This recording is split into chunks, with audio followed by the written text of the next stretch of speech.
much in this update, but let's read on. I'm only going to read the key takeaways because, like I said, I don't expect much.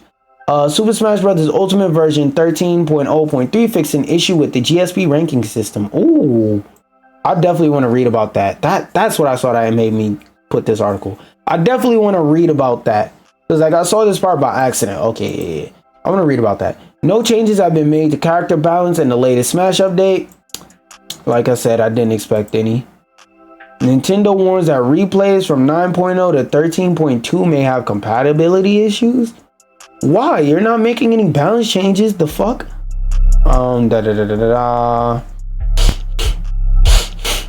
Patch notes. Fixed an issue in which GSP would not return to appropriate levels when connection was disrupted with specific timing at the end of a match. What? What the fuck does this mean? Okay, I don't know what the fuck that means. I play Smash all the time. I haven't played it in a while, but I don't know what the fuck that means. Let me see if they explain it. Version updates have become rare since 21. Ultimate rumors surrounding successor. Yeah, okay. Nothing else. Yeah, this big nothing sandwich ass article. But now that we're done with that, some more actually up-to-date and current news. Dragon Ball Sparking Zero is trancing the fighting game competition on Steam with nearly double Street Fighter 6's all-time players record. What I believe at the Video Game Awards won Game of the Year last year, if not potentially this year, but I think it came out and won last year. Street Fighter 6. Let's read along. Skip the first article. Cast your mind back to June. Oh yeah, so it released June last year. Yeah, then it definitely got it last year. Cast your mind back to June 23 when SF6 was released on Steam. Many pointed out concurrents were huge for a fighting game, and that was true. It compared favorably to Mortal Kombat 11, which was a little over 35,000 at peak, and Tekken 7, which was a little over 18,000 at peak, respectively. Right now, Street Fighter 6 has an all-time peak of 70k, corresponding with right when the game came out. This makes sense because right when a game comes out, that's usually when most of the people are playing the game. How much did DBZ get? 100k? Yeah, I just refreshed Steam DB and now it's at 122k. Wow. I don't really find this surprising. I more so want to say, to me, this is kind of what I expected, because there's multiple factors as to why Tenkaichi is getting the praise and acceptance that it's getting. Reason number one, it's a Dragon Ball game. Even if it was a dog shit Dragon Ball game that nobody asked for, like DBZ Kakarot, it was gonna have good numbers regardless. That matched maybe not 100,000.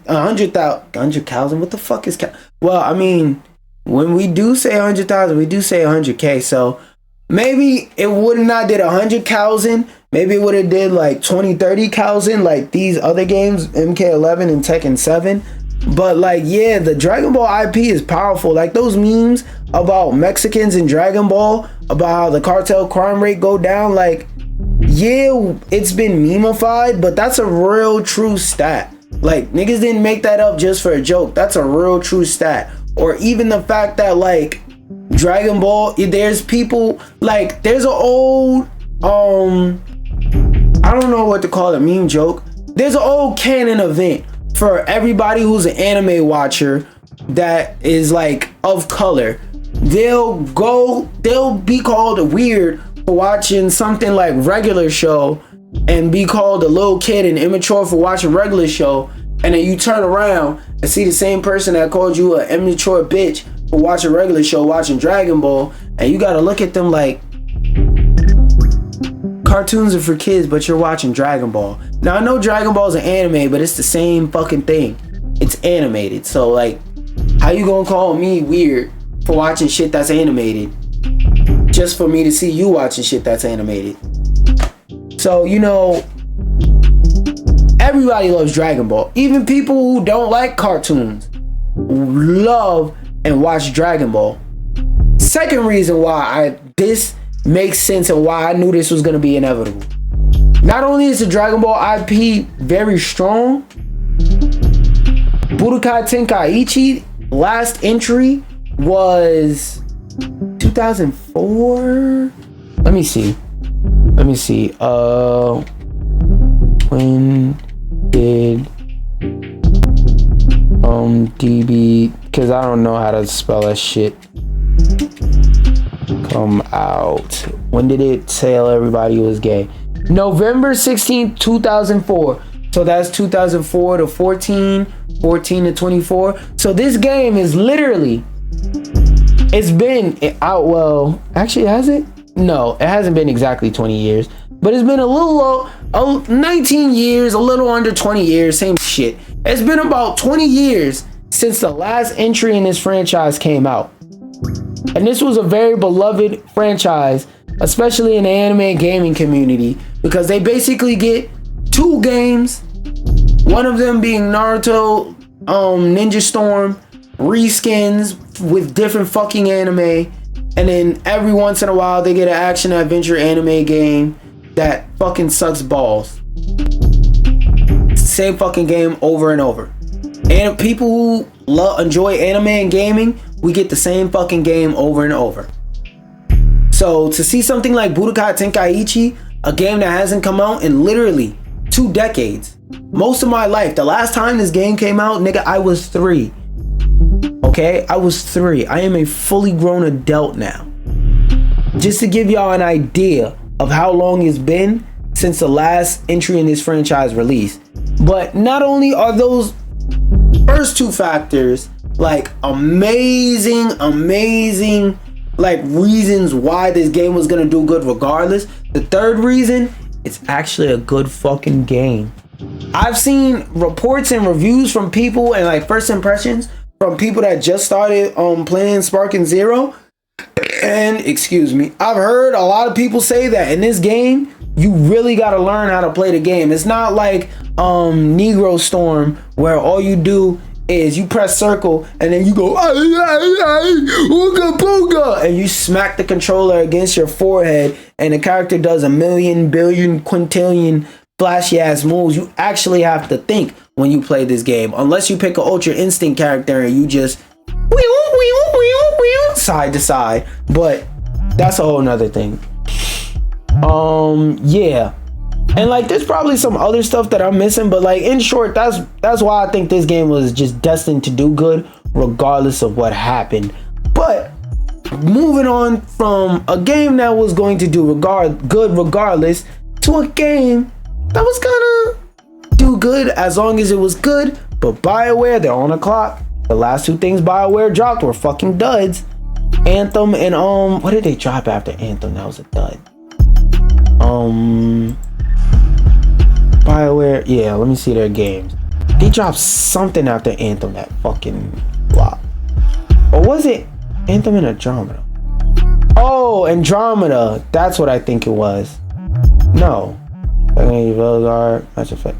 It was something else. It wasn't the Legendary Edition. It was something else. I could be tripping. If these are in order, then I'm probably tripping. But anyway, the last major game that I remember they released was Anthem. So they're under eyes and under scrutiny. But being that this is a Dragon Age game, Dragon Age has tenure, Dragon Age is well known, and this really has to be good, or else we get to start looking at this company funny. Responding to a tweet questioning the point of character created. Oh, that's why I put this on here, cause the devs. So for those of you people who aren't like chronically online and go the fuck outside, let me catch you up to speed. So you know how like in a character creator, the idea of a character creator is to give the player various options on customization and the things that they're doing so that they could make whatever character they want to, whatever their imagination can dream up. Yeah, there are people complaining that the character creator has too many options. Now you may be sitting there off that statement going, what the fuck? Something that's meant to stimulate your imagination and make the most and engage the most creative parts of your brain. possible, like light up is too creative. What the fuck? Like, to you that may not make sense, but there's this crowd of weird ass niggas on the internet that I like to call dumbasses, but they identify by the go woke, go brokers. Now, what is go woke, go broke? It's a movement of people that just hate anything that isn't white males and the white women that they like to sexualize. That's a short version. The movement is, again, I repeat, white men believing that only white men and the white women that they like to sexualize, because how else are baby white men gonna be born? That's just their dumbass philosophy. And it's fucking sickening. And one of the things they do is they don't like to acknowledge people who have disabilities. Because something I always say is they are gayist, sexist, and racist. And it's just a matter of which one of the three you're gonna see come up first. And I might as well add ableist to that list, because there were people complaining that this game has the option to give your character trans surgery scars and give your character vitiligo. And that's probably what the dev was making it. Yep, this is the exact joint I was talking about. That's the exact tweet I was talking about too. So let's go to the original tweet. Oh no, this well, sure. Okay, no. Oh, hey, he's playing Astrobot. Cool.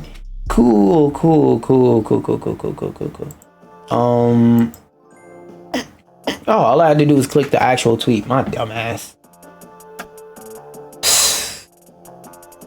Anyway. Hi, game designer here. I've seen the metrics. While it's not just you, there's a sizable number of players who spend huge amounts of time in character creation. Some will spend more than an hour there. This is a factual statement because I don't think I've ever beaten the allegations of being a gamer and not spending at least 2 and 3 hours in a character creator, provided that it's really a good character creator. Like, even though it's been a while since I played Rise of the Ronin, I think my video for me being in a character creator was upwards of 2 hours. I know it was at least an hour, but I believe I was in that bitch for upwards of 2 hours. And for Cyberpunk, even though y'all, because when I did my Cyberpunk video, that was when I used to edit everything I uploaded to YouTube. Y'all only saw me in a character creator for probably like 10-20 minutes, but I was really in that bitch for 2 hours. Like, it's a part I cut out of that where I was like, damn, I was in there for that long. Well, I noticed the time when I noticed the time and I realized how long I had actually been in a character creator, because you could really do a lot in there. Let me see. Okay, yeah, this is a video. Well, I think we watched this on stream where we was watching and seeing how diverse all the options are, how many hairstyles they were offering, how they really let you play with your characters, designs, and all of that. And where is it? I just see. So for those of you who don't know what vitiligo is, I guess you niggas don't know Michael Jackson, or you never watched the Boondocks and don't know that it's just the opposite of what it's just exactly what Michael Jackson had. Excuse me. Vitiligo is the opposite of what Michael Jackson had. Basically, vitiligo is a condition that makes people's skin tone demelanate. I guess I don't really know how to describe it, but it makes your skin demelanate. So you'll have patches of skin, like you'll naturally have patches of skin that are just lighter than everywhere else on your body. So they were complaining that people were able to create any type of character they want in the character creator. We're gonna read a little bit of this article, but I think I mostly summed it up well though. Responding to a tweet question. Former Star Wars The Old Republic combat designer and current boss fight creative director Damien number of blank blank blank. Some will spend more than an hour there. He even pointed to a collective of 8,196 years making their own protagonist. I can attest to that, because when me and my friends were playing Baldur's Gate before the save got deleted, we were in that bitch for an hour at least just creating our characters. Schubert explains that character creation tools are actually just as useful for developers as they are for players. In RPGs like Dragon Age and Baldur's Gate, blah blah blah, you'll come across 20 quests given, da da da. Make sure none of them seem carbon copies of each other. You know what's one thing I thought of? Not a lot of stories incorporate the customness of your character into the story. Like, I would like to see a game where, depending on what race you pick, it affects how people treat you. Like, let's say, and this sounds like some shit Baldur's Gate would do, but let's say I pick a dragon character and that character is racist against dragons, and like, instead of being able to accept their quest lines because I made my character a dragon, whenever I try to walk up to them, they like call me slurs and run away. Like, something like that would be cool in a game. Just, if you're a game developer watching this, there you go. There's an idea for you, my nigga. Leaving such tools in players' hands is obviously beneficial in a ton of ways, which is true, because a lot of people like making their own wacky creations. People are often wait, when the fuck did he say all this? Oh, thread. My dumbass. Let me read the thread. I don't think I need that article. How long is this fucking thread? Holy shit. Yeah, I'm gonna just read the summary. That's something I'll read in my own time. Let me read the summary of the most juicy part. When they can make themselves or someone resembling themselves in game because it makes them feel seen. I don't even think it's that deep for character customization. I think it's more so like you just want to make your own fantasy character, and when you play a game with a very limiting character creator, it becomes harder to make your fantasy character when they don't have the proper settings in place for you to be able to properly do that. Like, if I want to give my character vitiligo or revitiligo, the opposite of what Michael Jackson had, I don't think you as a developer should limit me on that. I think a good game experience for a game with custom characters is letting me make who the fuck I want to make. Don't tell me who to make or give me limited options in what I can make, because at that point you might as well just create a main character for me and just let me play as them. Because at that point, if your character creator is shit, that's what it's gonna feel like. It's gonna feel like you were just too lazy to make a main character for whatever reason. People are often no. Schubert says this is particularly impactful for folks who don't normally have representation in media. This is a fact. A lot of black people love when a game has good character customization and they can make a genuinely black character. Seeing someone like you hits a lot harder if you're one of the classes that go broke niggas hate. A woman, a Negro, a homosexual, or anything on the sexuality spectrum that isn't super straight, or have vitiligo. The vitiligo one is specific, but disabled. Role-playing game character creators don't just offer us a mirror though. Mostly it's about role-playing. Yeah, this is what I want to emphasize on. This is what I say more people want to do. That most people want to role-play when they play a game. Mostly it's about, the thing that's in the name of the genre. Yeah. It's like to me, being mad at a feature like this, what he's saying makes sense. Just to break it down and make it simpler and make you understand how stupid this is. Saying I hate having a vast array of options and a custom character creator in a role-playing game is like saying I hate that this FPS has more than 3 guns.